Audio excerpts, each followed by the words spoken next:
এখন আমরা মূলত লিমিটিং বিক্রিয়ক নিয়ে কথা বলবো এবং রাজশাহী বোর্ড 2020 সালে যে অঙ্কটা এসেছিল এটাই যে করাবো তা নয়, বরং এই অঙ্কটা কতভাবে করা যায় বা 4, 5 বা 6 নিয়মে করা যায়। ওকে, তো আমি সবগুলোই মোটামুটি দেখানোর তোমাদেরকে চেষ্টা করব, কারণ অনেক সময় তোমাদের মোলে অঙ্ক করা থাকে, অনেক সময় গ্রামে অঙ্ক করা থাকে, অনেক সময় লিটারে অঙ্ক করা থাকে, তো এগুলো তোমাদেরকে কনফিউজড করছে হয়তো। তো আমি চেষ্টা করব যে যেভাবেই অঙ্কটা দেয়া থাক না কেন তোমরা সবভাবেই পারবে। এখন প্রশ্ন হচ্ছে যে লিমিটিং বিক্রিয়কটা আসলে কী জিনিস? বিক্রিয়ায় যে বিক্রিয়কটা আগে শেষ হয়ে যায় সেটাকে মূলত বলা হয় লিমিটিং বিক্রিয়ক। আচ্ছা, ব্যাপারটা কেমন আমরা একটু বোঝার চেষ্টা করি। সাপোজ আমাদের কাছে খুব সহজ একটা বিক্রিয়া, যেমন ধরো যে সোডিয়াম প্লাস ক্লোরিন, আমি তোমাদেরকে বোঝানোর জন্য বলছি। হ্যাঁ, এটা কি গঠন করছে? সোডিয়াম ক্লোরাইড গঠন করছে। এখন প্রশ্ন হচ্ছে যে সোডিয়াম কত গ্রাম বাবা? এটা হচ্ছে 23 গ্রাম, রাইট? এবং ক্লোরিন কত? 35.5 গ্রাম। এবং বিক্রিয়া করে কি তৈরি করছে? এটা আসলে সোডিয়াম 23 আর chlorine 35.5, that means 58.5 gram. Okay, আমরা এইটা নিয়ে কথা বলছি না, আমরা এখানে কথা বলছি। তো আমাদের এই বিক্রিয়াটা বা এই রিয়াকশনটা বলছে যে 23 গ্রাম সোডিয়াম সবসময় 35 গ্রাম ক্লোরিনের সাথে বিক্রিয়া 35.5 গ্রাম ক্লোরিনের সাথে বিক্রিয়া করে 58.5 গ্রাম সোডিয়াম ক্লোরাইড তৈরি করে। তো যদি কখনো এমন হয় যে তুমি সোডিয়াম দিয়েছো 21 গ্রাম, সোডিয়াম কত গ্রাম দিয়েছো? 21 গ্রাম। আমার রিয়াকশন আমাকে বলছে যে তুমি যদি 35.5 গ্রাম ক্লোরিন বিক্রিয়া করাতে চাও, সম্পূর্ণরূপে বিক্রিয়া করাতে চাও, ডেফিনেটলি তোমাকে 23 গ্রাম সোডিয়াম দিতে হবে। আমি আবারও বলছি, তুমি যদি 35.5 গ্রাম ক্লোরিন বিক্রিয়া করাতে চাও তাহলে আরেকটা বিক্রিয়ক কত থাকতে হবে? ডেফিনেটলি 23 গ্রাম সোডিয়াম থাকতে হবে। কিন্তু তুমি বিক্রিয়ায় কোনোভাবে ভুল করে বা যেভাবেই হোক 21 গ্রাম সোডিয়াম দিয়েছ, তাহলে এই 35.5 এর সাথে যুক্ত হতে পারবে না, একদমই নয়। কারণ 35.5 23 গ্রামের সাথে যুক্ত হবে, রাইট? বা 35.5 গ্রাম যুক্ত হতে চাইলে ন্যূনতম 23 গ্রাম লাগবে, কিন্তু তুমি তো দিয়েছো আসলে 21 গ্রাম। তাহলে কি এটা যুক্ত হতে পারবে 35.5? না, পারবে না। আসলে কি হবে? কিছু পরিমাণ ক্লোরিন বাকি থেকে যাবে আর সোডিয়াম সম্পূর্ণরূপে শেষ হয়ে যাবে। তাহলে কে আগে শেষ হয়ে যাচ্ছে? সোডিয়াম আগে শেষ হয়ে যাচ্ছে। তখন সোডিয়ামকেই মূলত বলা হবে লিমিটিং বিক্রিয়ক। তো আশা করা যায় মূলত বুঝেছো যে লিমিটিং বিক্রিয়ক কীভাবে কাজ করছে, রাইট? এই জাতীয় অঙ্ক কতভাবে হতে পারে? এই জাতীয় অঙ্ক অনেকভাবে হতে পারে। তার কারণটা কি? তার কারণ হচ্ছে অনেক সময় গ্রাম, আমরা কিন্তু দেখেছি যে গ্রাম থেকে লিটারে যাওয়া যায়, গ্রাম থেকে মোলে যাওয়া যায়, গ্রাম থেকে অ্যাভোগাড্রোর সংখ্যায় যাওয়া যায়। তো তুমি যে কোনোভাবে যদি অঙ্কটা করো সবভাবে অঙ্কটা হয়ে যাবে। ওকে, তো আমি আজকে কয়েকভাবে করিয়ে দেওয়ার চেষ্টা করছি। ওকে, আমাদেরকে কি বলা হয়েছে? আমাদেরকে বলা হয়েছে যে নাইট্রোজেন 1 মোল তবে এই সকল অঙ্ক করার ক্ষেত্রে তোমার কিন্তু সমতা করে নিতে হবে। এই অঙ্কটা কেন করালাম না আমি? যে সমতা করতে হবে, ঝামেলা হবে, দরকার নেই। আমরা যেহেতু এটা বোঝাবো না, বোঝাবো এটাকে কয়েক নিয়ম করাবো, সুতরাং ওখানেই যাই, সেটাই ভালো। নাইট্রোজেন এবং হাইড্রোজেন বিক্রিয়া করে কি তৈরি করছে? অ্যামোনিয়া তৈরি করছে। এবং এই জাতীয় অঙ্কর ক্ষেত্রে তোমাকে অবশ্যই সমতা করে নিতে হবে, আদারওয়াইজ কিন্তু অঙ্ক হবে না।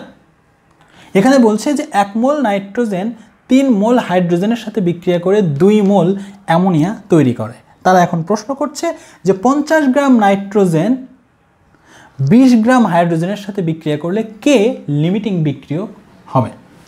ওকে, আমরা তাদের দেখানো পথে আগে অঙ্কটা করি। আচ্ছা, আমরা মেইন বিক্রিয়াটা এখানে লিখছি, nitrogen plus hydrogen to ammonia. Okay, এটা কত গ্রাম? নাইট্রোজেনের ভর 14 ইন্টু 2, দ্যাট মিন্স 28 গ্রাম। এটা কত গ্রাম? হাইড্রোজেনের ভর 1, রাইট? এটা ভালো করে দেখো, 3 ইন্টু H2। তাহলে H2 কয়টা রয়েছে? H2 রয়েছে 2টা। ভালো করে দেখো, 3 ইন্টু H2 মানে 3টা। এই তো হাইড্রোজেন এখানে কত গ্রাম হবে? 6 গ্রাম হবে, রাইট? এটা 2, এটা 2, এটা 2, তাই তো 6 গ্রাম। কারণ হাইড্রোজেনের ভর 1 ইন্টু 2 মানে 2, দ্যাট মিন্স এটা হচ্ছে 6 গ্রাম হাইড্রোজেন। ক্লিয়ার? কোনো ডাউট এতটুকুতে? তো আমাদের এখানে বলছে যে 50 গ্রাম নাইট্রোজেন 20 গ্রাম হাইড্রোজেনের সাথে বিক্রিয়া করলে লিমিটিং বিক্রিয়ককে। তো আমরা প্রথমেই কি করব, একটা জেনারেল ফর্ম লিখে নেব এবং আমাদেরকে জেনারেল ফর্ম বলছে যে 28 গ্রাম নাইট্রোজেন সবসময় 6 গ্রাম হাইড্রোজেনের সাথে বিক্রিয়া করে। 28 গ্রাম নাইট্রোজেন সবসময় 6 গ্রাম হাইড্রোজেনের সাথে বিক্রিয়া করে। ও পাশে কত হবে সেটা তোমরা বের করে নিও। আমাদের রিয়াকশন জেনারেল ফর্মুলা বলছে যে 28 গ্রাম নাইট্রোজেন 6 গ্রাম হাইড্রোজেনের সাথে বিক্রিয়া করে, তাহলে 50 গ্রাম নাইট্রোজেন কত গ্রাম হাইড্রোজেনের সাথে। এইভাবে আমরা অঙ্কটা করার চেষ্টা করব। আমরা সবভাবে অঙ্কটা করব, সময় লাগবে, একটু ধৈর্য ধরো। আমরা এইভাবে লিখতে পারি যে আমাদের জেনারেল ফর্মুলা বলছে যে 28 গ্রাম নাইট্রোজেন, সবভাবে করাবো, 28 গ্রাম নাইট্রোজেন বিক্রিয়া করতে কত গ্রাম লাগে, 6 গ্রাম হাইড্রোজেন লাগে। তাহলে 1 গ্রাম নাইট্রোজেন বিক্রিয়া করতে লাগবে 6 ডিভাইডেড বাই 28। তাহলে 50 গ্রাম নাইট্রোজেন কত মোলের সাথে বিক্রিয়া করে আমরা সেটা দেখি। 50 গ্রাম নাইট্রোজেন বিক্রিয়া করবে 6 ইন্টু 50 ডিভাইডেড বাই 28 এবং এটার রেজাল্ট আলটিমেটলি কত হবে আমি সম্পূর্ণটাই করিয়ে দেবো আজকে। হ্যাঁ, তোমাদের এটা কোনো কনফিউশন থাকা যাবে না, কারণ এই অঙ্কগুলোই তো আসে, আসলে ঘুরিয়ে ফিরিয়ে এগুলোই আসে। 10.71 গ্রাম হাইড্রোজেন লাগবে। ভালো করে দেখো, যদি 50 গ্রাম নাইট্রোজেন বিক্রিয়া করাতে চাই তাহলে কত গ্রাম হাইড্রোজেন লাগবে, আসলে 10.71 গ্রাম। হাইড্রোজেন দেওয়া হচ্ছে কত গ্রাম, 20 গ্রাম। তো হাইড্রোজেন তো অনেক বেশি দেওয়া হয়েছে, তাহলে ফুরিয়ে গিয়েছে কে, ফুরিয়ে গিয়েছে আসলে নাইট্রোজেন। আচ্ছা, তোমাদের হয়তো ব্যাপারটা ক্লিয়ার হচ্ছে না এখনও, কারণ তোমরা বুঝতে পারছো না, কারণ 50 গ্রাম নাইট্রোজেনের সাথে বিক্রিয়া করতে লাগবে 10 গ্রাম বা 10.71 গ্রাম হাইড্রোজেন। হাইড্রোজেন দিয়েছে কত, 20 গ্রাম। তাহলে হাইড্রোজেন তো এখনও ম্যাক্সিমাম বাকি আছে, রাইট? এখনও অনেক বাকি আছে। তারপরে যদি বুঝে না থাকো তাহলে অঙ্কটা এইভাবে করার চেষ্টা করবা। কিভাবে? এইভাবে, 6 গ্রাম হাইড্রোজেন বিক্রিয়া করে 28 গ্রাম নাইট্রোজেনের সাথে। লেখা যায়? ইয়েস। 6 গ্রাম হাইড্রোজেন বিক্রিয়া করে 28 গ্রাম নাইট্রোজেনের সাথে। তাহলে 1 গ্রাম হাইড্রোজেন বিক্রিয়া করবে কত গ্রামের সাথে, 20 ডিভাইডেড বাই 6। তাহলে হাইড্রোজেন, রাইট, 20 গ্রাম হাইড্রোজেন বিক্রিয়া করতে কত লাগবে দেখি। 20 গ্রাম হাইড্রোজেন বিক্রিয়া করতে লাগবে 28 ইন্টু 20 ডিভাইডেড বাই 6 এবং এর রেজাল্ট কত হয় 28। অনেক সময় তোমরা বুঝতে পারো না, উল্টা দিক করে সরি 28 ইন্টু 20 ডিভাইডেড বাই 6 এবং এটা আসছে 93.33 গ্রাম নাইট্রোজেন। তাহলে 20 গ্রাম হাইড্রোজেনের সাথে বিক্রিয়া করতে নাইট্রোজেন কত গ্রাম লাগবে, নাইট্রোজেন লাগবে 93.33 গ্রাম। নাইট্রোজেন কত গ্রাম আছে, 50 গ্রাম। তার মানে কে ফুরিয়ে গিয়েছে, নাইট্রোজেন ফুরিয়ে গিয়েছে। আচ্ছা, এটা একভাবে গেল, এটা একদম এদের মতো করে, ওরাও গ্রামে দিয়েছে, আমরা গ্রামে করেছি। তো এটা কি সবসময় এভাবেও করতে হবে না, এভাবে না করলেও চলবে। তোমরা মোলেও করতে পারো। কি করতে পারো, মোল দিয়েও করতে পারো। কিভাবে দেখো, এটা নাইট্রোজেনের কত মোল, 1 মোল, আমরা বলতে পারি এটা 1 মোল, রাইট। এটা হাইড্রোজেনের কত মোল, 3 মোল। তার মানে আমরা এখান থেকে বলতে পারছি যে 1 মোল নাইট্রোজেন 3 মোল হাইড্রোজেনের সাথে বিক্রিয়া করে। 1 মোল নাইট্রোজেন 3 মোল নাইট্রোজেনের সাথে বিক্রিয়া করে। তাহলে সেই জায়গা থেকে আমরা কিন্তু বের করতে পারবো যে এত মোল, অর্থাৎ 50 গ্রাম হতে যত মোল লাগে বা 50 গ্রামে যত মোল তত বিক্রিয়া করতে কত লাগে, আমরা সেটাও কিন্তু বের করতে পারবো। দেখো তোমাদেরকে করিয়ে দিচ্ছি আমি। আমরা জেনারেল ফর্মুলা থেকে লিখতে পারি, এভাবে লিখি, হাইড্রোজেনেরটা আগে লিখি, যে কোনোটা লিখতে পারো তোমরা। আমরা লিখতে পারি যে 3 মোল হাইড্রোজেন, তোমরা সাধারণত লিমিটিং বিক্রিয়ক যে হবে সেটাকে পরে দিও, তাহলে বোঝার সুবিধা হবে। আমরা যেহেতু অলরেডি বুঝে গিয়েছি যে লিমিটিং বিক্রিয়ক নাইট্রোজেন, তাহলে নাইট্রোজেনকে পরে দেবা। এখন যদি না বুঝি কে হবে, আমরা তো বুঝবো না, এটাই স্বাভাবিক। যে কোনোভাবে করো, তুমি যদি লজিকটা বুঝে থাকো তাহলে অঙ্কটা পারবা। আচ্ছা, 3 মোল হাইড্রোজেন বিক্রিয়া করে কত মোলের সাথে, 1 মোল নাইট্রোজেনের সাথে, রাইট। তাহলে 1 মোল হাইড্রোজেন বিক্রিয়া করে 1 ডিভাইডেড বাই 3 মোলের সাথে, 3 মোল নাইট্রোজেনের সাথে, রাইট। কোনো ডাউট এতটুকুতে? না, কোনো ডাউট না। আচ্ছা, এখন তাহলে এটা 20 গ্রাম, এখানে কত মোল, তাহলে 20 গ্রামকে কিসে কনভার্ট করতে হবে, মোলে কনভার্ট করতে হবে। তাহলে আমরা কি এটা জানি না যে হাইড্রোজেনের এটা কত মোল, 1 মোল। 1 মোলের ভর কত গ্রাম, 1 মোলের ভর হচ্ছে 2 গ্রাম, রাইট। 1 মোলের ভর কত গ্রাম? 2 গ্রাম। তার মানে 2 গ্রাম সমান আবার কত মোল? 1 মোল। এই কথাগুলো তো বলেছিলাম, সুন্দর করে বলেছিলাম, রাইট। তাহলে আমরা কিন্তু এইভাবে লিখতে পারি যে 2 গ্রামে থাকে 1 মোল, 2 গ্রাম হাইড্রোজেন সমান আসলে 1 মোল, রাইট। তাই তো, আমার কথা কি বুঝতে পারছো? তাহলে 1 গ্রাম হাইড্রোজেন সমান কত হবে? 1/2। তাহলে 20 গ্রাম হাইড্রোজেন সমান কত মোল হবে? 20 গ্রাম হাইড্রোজেন 20/2, দ্যাট মিনস আসলে 10 মোল। ক্লিয়ার? আমরা গ্রামটাকে কিসে কনভার্ট করি না? মোলে, কারণ আমরা মোল দিয়ে অঙ্কটা করার চেষ্টা করছি। তাহলে 10 মোল হাইড্রোজেন বিক্রিয়া করবে কতর সাথে? 1 × 10/3, এবং এটা আসবে আসলে 3.33 মোল। এবার মোলে চলে গিয়েছে, রাইট, এত মোল নাইট্রোজেনের সাথে। তার মানে আমার 10 মোল হাইড্রোজেন বিক্রিয়া করবে 3.33 মোল নাইট্রোজেনের সাথে। তাহলে 50 গ্রামের মধ্যে কত মোল আছে এটা আমাকে বের করতে হবে না? আচ্ছা, নাইট্রোজেনের এটা কত মোল? 1 মোল। আচ্ছা ঠিক আছে, তাহলে নাইট্রোজেনের 1 মোল, এটা 1 মোল সমান কত গ্রাম? 1 মোল সমান 28 গ্রাম। কোনো ডাউট না? তাহলে আমরা বলতে পারি যে 28 গ্রাম নাইট্রোজেন সমান আসলে 1 মোল। 1 গ্রাম নাইট্রোজেন সমান 1/28। তাহলে 50 গ্রাম নাইট্রোজেন সমান কি হবে? 50 গ্রামে 50/28, এবং এটা আসলে কত আসবে? এটা আসলে আসবে সম্ভবত তোমার 1.78, এরকম কোনো কিছু আসবে, এত মোল, রাইট, এত মোল আসবে 1.78। আচ্ছা, তাহলে আমার 10 মোল হাইড্রোজেনকে যদি আমি সম্পূর্ণ বিক্রিয়া করাতে চাই, আমার ন্যূনতম 3.3 মোল নাইট্রোজেন লাগবে। বাট 50 গ্রাম সমান আসলে কত মোল? 1.78 মোল। তার মানে কি 50 গ্রাম সমান কি এটার চেয়ে বেশি হয়েছে? না, এটা হচ্ছে তো অনেক কম, 1.78 মোল। আমার লাগবে 3.3 মোল, অথচ 50 গ্রাম সমান 1.78 মোল। তার মানে কি কম দেওয়া হয়েছে নাইট্রোজেন, সুতরাং বিক্রিয়া হবে না। কে লিমিটিং বিক্রিয়ক কে শেষ হয়ে যাবে? নাইট্রোজেন আগে শেষ হয়ে যাবে। আমার লাগবে 3.3। আমার 10 গ্রাম হাইড্রোজেনকে যদি 10 মোল হাইড্রোজেনকে যদি শেষ করতে চাই, মিনিমাম 3.3 মোল নাইট্রোজেন লাগবে। আছে কত? আছে 1.78 মোল। সুতরাং বিক্রিয়া কে আগে ফুরে যাবে? নাইট্রোজেন আগে ফুরে যাবে। ক্লিয়ার? তুমি রিভার্স অঙ্কটা করতে পারো, তাতেও কোনো সমস্যা হবে না, কিন্তু বুঝতে একটু কষ্ট হবে। এই তুমি এভাবেও করতে পারো, নাইট্রোজেন প্লাস 3 হাইড্রোজেন, এভাবে অঙ্কটা করতে পারো। এটা হচ্ছে 1 মোল, কোনো ডাউট? বেসিক ক্লিয়ার করো, অঙ্ক কীভাবে দেওয়া থাকবে তার ঠিক আছে, তুমি এভাবে অঙ্কটা করতে পারো যে 1 মোল নাইট্রোজেন হাইড্রোজেনের সাথে, এভাবেও করতে পারো। ওকে, এভাবে অঙ্কটা করতে পারো। 1 মোল নাইট্রোজেন বিক্রিয়া করে 3 মোল হাইড্রোজেনের সাথে। তাহলে এখানে কত মোল আছে? 50 গ্রামের মধ্যে কত মোল? 1.78। তাহলে 1.78 একটু আগে বের করলাম না, 1.78 মোল বিক্রিয়া করে কত মোল? 3 × 1.78 হাইড্রোজেন। দেখো 3 × 1.78 কত হয়? এটা হয় তোমার 5.3 মোল, 5.34 মোল হাইড্রোজেন।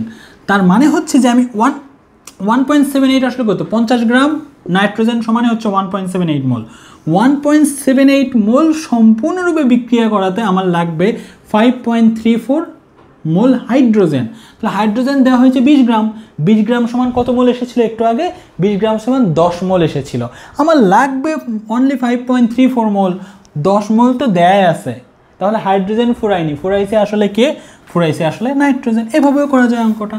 আবার আমরা কিন্তু 4 ভাবে করেছি অলরেডি, আরও একভাবে করবো। আমরা লিটার দিয়ে করার চেষ্টা করব। ইচ্ছা করলে তোমরা পরমাণুর সংখ্যা অণুর সংখ্যা দিয়েও করতে পারো, কোনো সমস্যা হবে না। অণুর সংখ্যা দিয়েও তোমরা করতে পারো, কোনো প্রবলেম নাই। আমি জাস্ট ওটা শেষে বলে দেবো। তাহলে মোটামুটি 8 ভাবে আমাদের অঙ্কটা হয়ে যাবে। গ্রাম থেকে হচ্ছে, লিটার থেকে হচ্ছে, যে কোনোভাবে। ওকে, এরপর ব্যাপার আমরা আবারও একটু লিখছি যে নাইট্রোজেন প্লাস 3 হাইড্রোজেন এবং 2 NH 3। হ্যাঁ, ওকে, এটা আসলে কত? 22.4। কারণ এটা কি নাইট্রোজেনের কত মোল? নাইট্রোজেনের এটা হচ্ছে তোমার 1 মোল।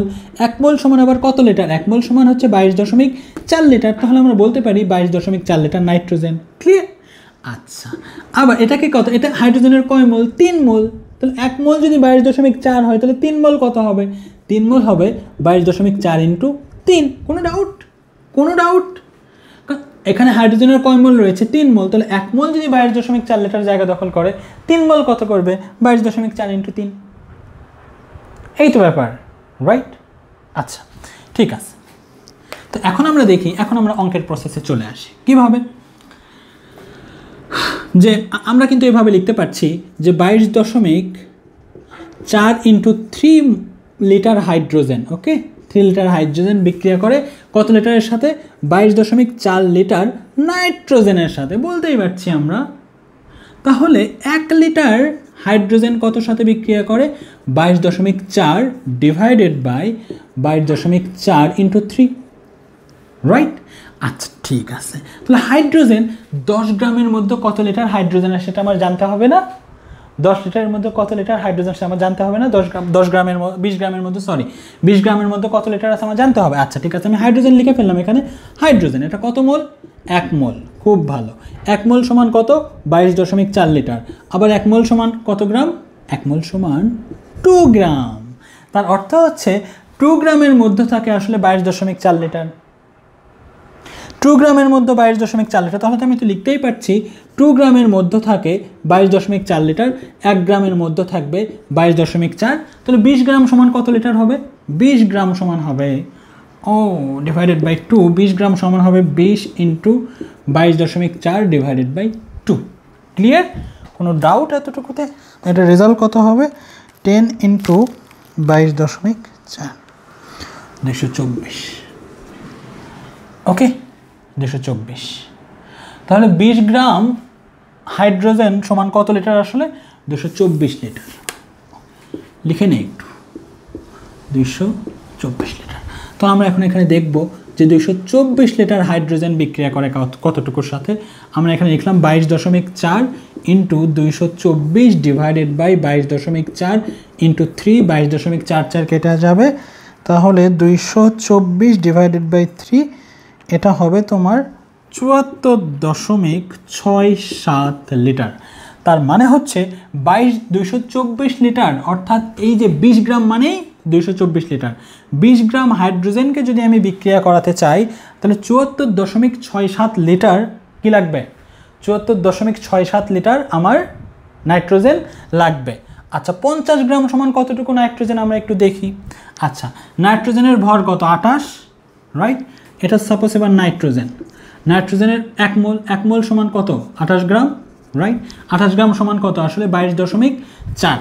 তাহলে আমরা এভাবে বলতে পারছি যে 28 গ্রাম নাইট্রোজেন সমান 22.4, 1 গ্রাম সমান 22.4 ডিভাইডেড বাই 28। তাহলে ওখানে 50 গ্রাম সমান কত হবে? 50 গ্রাম সমান হবে 50 ইন্টু 22.4 ডিভাইডেড বাই 28। আমার লাগবে কত? আমার লাগবে 74। আমার লাগবে 74 পয়েন্ট সামথিং, একটু আগে দেখেছিলাম আমরা 74.67। আমার এই যে এখানে 74.67 লিটার লাগবে। বাট 50 গ্রাম সমান কত লিটার আমরা একটু দেখি। 50 into 22.4 divided by 28। Oh my god, 50 into 22.4 divided by 28,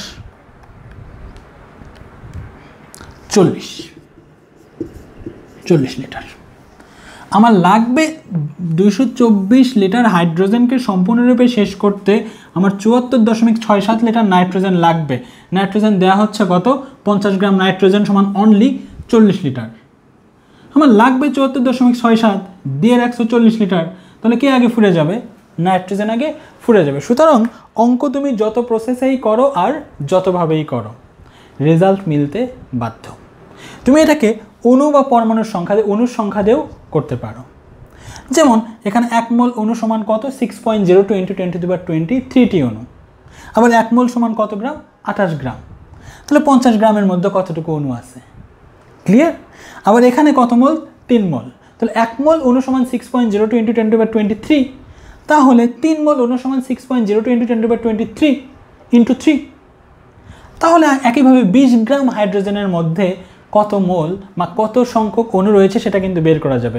সুতরাং অণুর সংখ্যা দিয়েও অঙ্কটা করা যাবে এবং তুমি তখনও দেখতে পারবা যে মোট যতগুলো নাইট্রোজেনের অণু লাগতো ততগুলো নাইট্রোজেনের অণু আসলে নেই। আমি জাস্ট অঙ্কটাকে বিভিন্ন ওয়েতে করানোর চেষ্টা করেছি যেন যে কোনোভাবে অঙ্কটা আসলেই তোমরা পারো। ওকে, ঠিক আছে, ভালো থেকো তোমরা সবাই, আল্লাহ হাফিজ।